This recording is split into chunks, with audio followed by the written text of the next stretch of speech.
I have most of my string star quilt blocks done, and I wanted to show you how I'm making this cute little sashing to go between my blocks.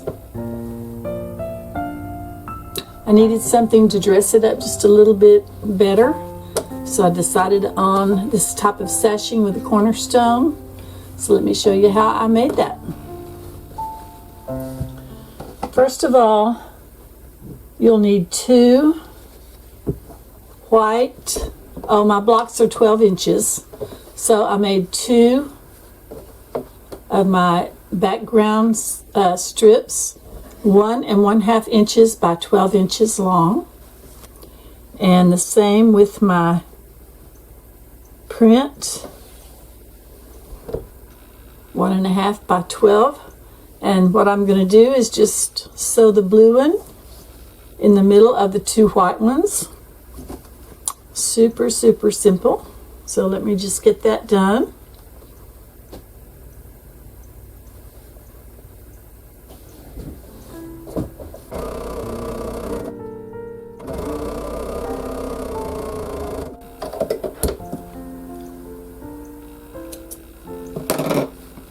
Then I'll open this up and I'll press it towards the blue.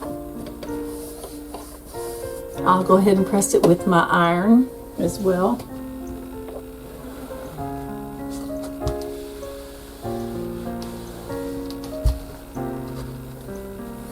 Now just put the other white on the other side of the blue.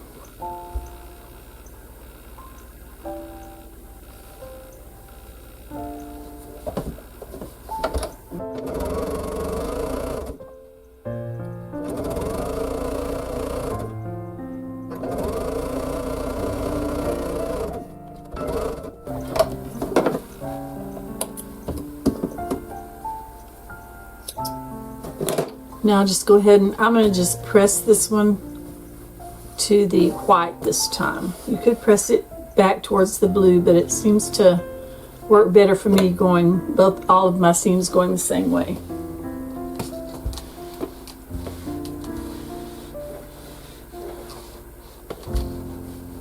So there we have that unit. You make one of these for the bottom and one for the right side of my block. And then I have a 3 1/2 inch square for the cornerstone. Now what I like to do is, I'll leave those right there. I'll put my square on the bottom one.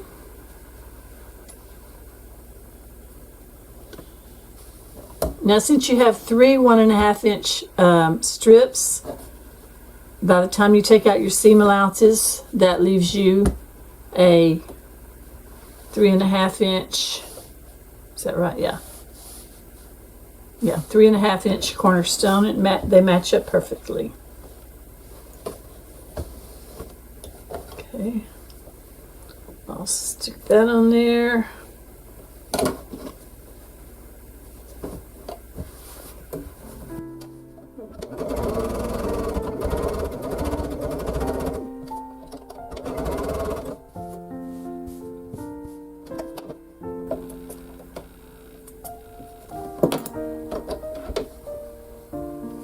Okay.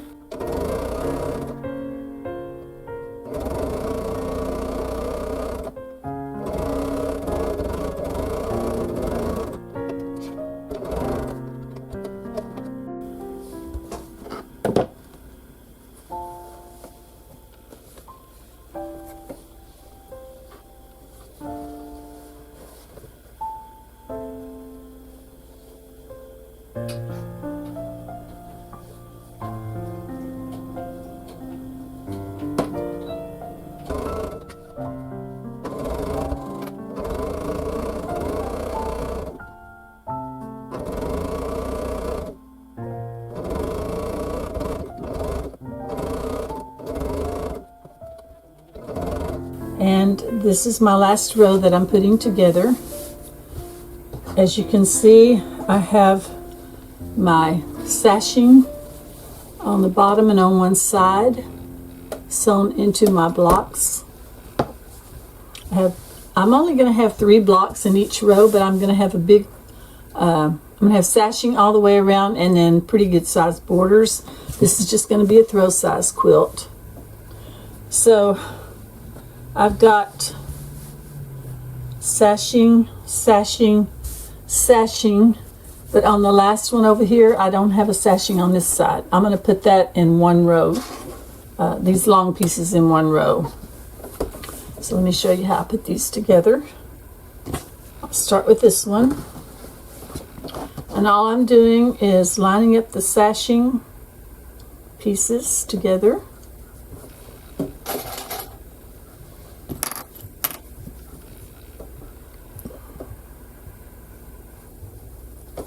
Because that's really all that has to be, that's really all that has to be matched. Seams matched, but I am going to go ahead and put a clip where I have all the seams. Well, all of the seams up in this part. I'm not going to do those on the sashing. Okay, then just have to stitch that together.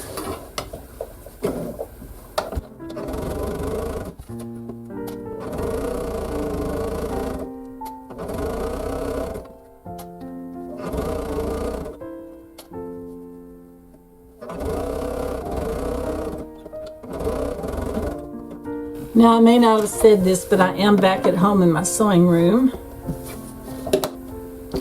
As you can probably tell, this machine's a little bit bigger than the one I was using in the camper.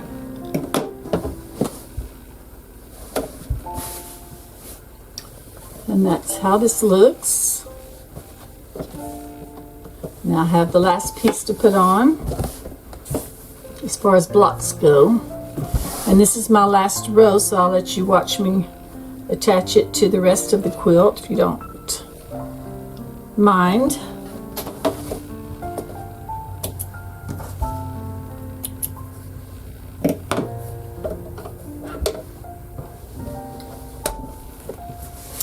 Okay, here is the 3 block row ready to go.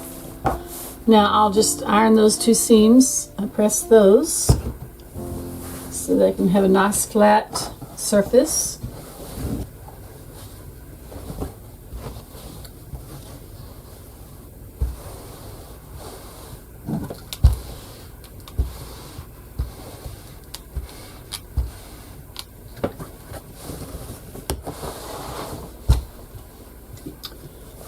Now, all I have to do is put this onto the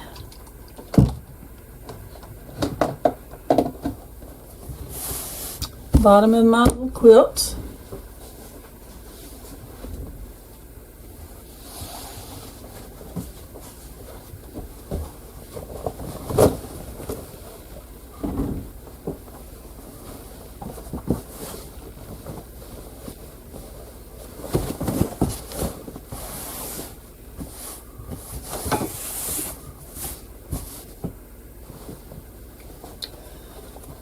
Now, before I thought it through, I had gone ahead and put sashing on the bottom of this last row.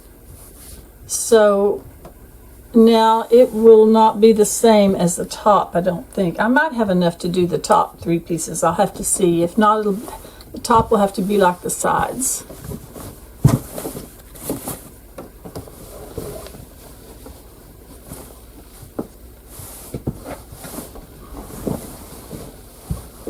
But I have learned with scrappy quilts, everything doesn't have to be perfect. Actually, none of my quilts have to be perfect.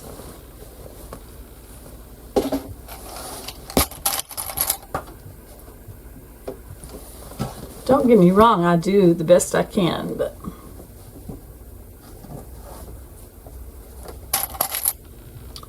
I'm probably not much of a perfectionist. I just do the best I can. I learn from other quilters also. And then I decide which is the best way to do it.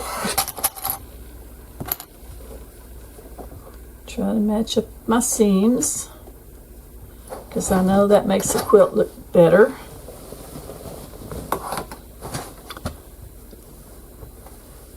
But the name of my channel is Simply Quilting for a reason.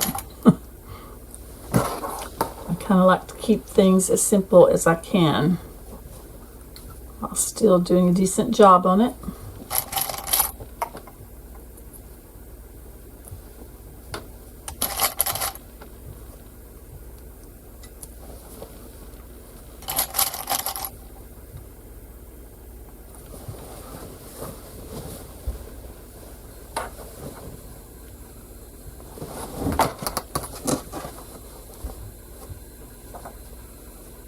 Main thing is to get all of these blocks lined up to where all my seams are going to match as much as possible.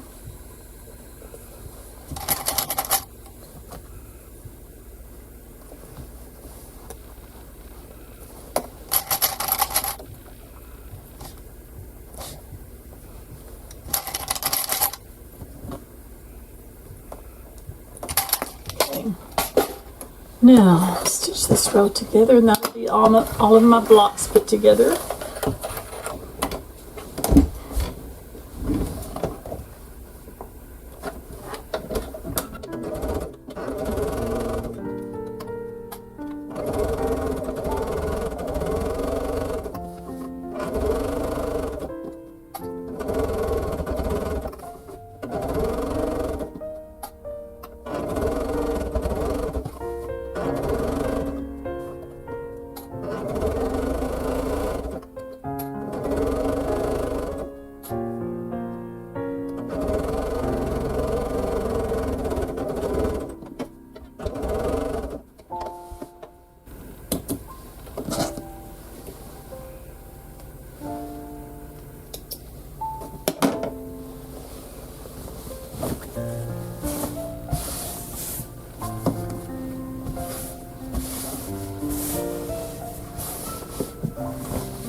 Okay.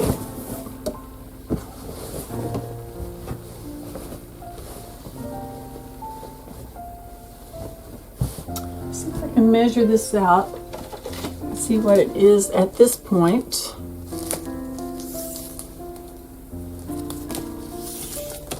I know it's not going to be a real accurate measurement because I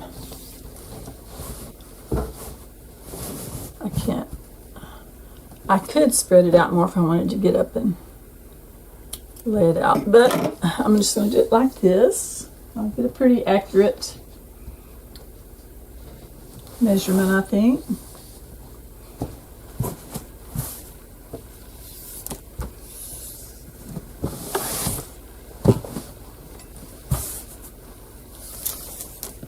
$57.5 that way. That's the length.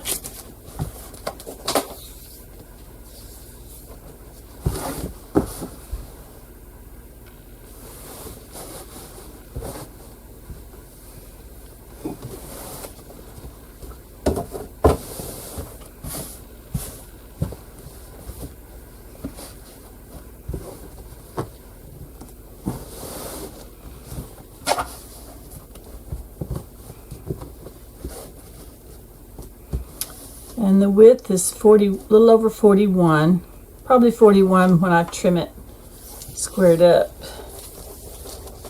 So by the time I get sashings on the sides and the top, and then put a good sized border around it, it's going to be plenty big enough, I believe, for a little throw size quilt, what I call personal size quilts. It'll be plenty big enough for me, or someone my size, or smaller, or maybe even a little bigger. It'll work. I love the way it's turning out too. I love this sashing. woke up the other day. I wonder if y'all do this, if you dream about different designs and stuff. I woke up the other morning thinking about this kind of sashing, and I don't know if I've seen it somewhere or I just thought it up, but I'm sure I've seen it somewhere.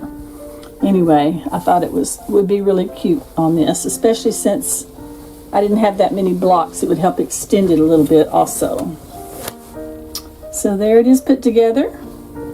Now I just need to figure out what I'm going to do about, I need to figure out now what I'm going to do about matching this up with something else, matching these. I've got enough of these, like I said, I've got enough of these to go all the way around it, but I don't have enough of this unless I want to wait and go back to Hobby Lobby and get some more of this. It's really a cute fabric, and I only bought a half a yard. Should have bought a yard. Usually I never buy less than a yard, but I bought half a yard of several different blues because I wasn't sure what I would want to use. So now I'll have to see what I want to do, and I'll see you next time. This is Nancy with Simply Quilting. Have a great day.